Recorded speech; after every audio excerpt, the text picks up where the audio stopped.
یو د مدرسې طالب خپل استاذ ته خوب بیانو چې استاد جي ما خوب لیدلی دی او ما پکې قرآن پاک لیدلی دی او په داسې حال می لیدلی دی چې قرآن پاک په سلګو سلګو جړل.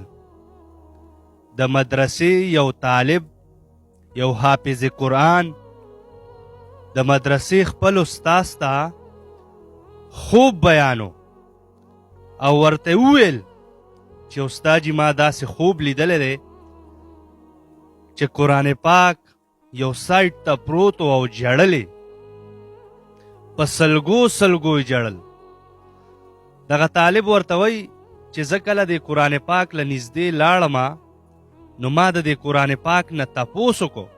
اوس خوب ویني که نه، ما د دې قرآن پاک نه تپوس وکړو چې ته ولې جاړې؟ وای قرآن پاک سلګۍ وهلې جړلې او وای زه ځان ته رانږدې کړم چې ما والا ما خپل کوي، ما تاسو خپل کوي، ما ځان ته راجوخ کوي قرآن پاک ورته په سلګو سلګو باندې. دغه د مدرسې طالب ته وایي چې ما خپل کوي، ما تاسو واخلئ. هغې نورو خو زه پرېښودم، ای خو موبایل یې راواغستې.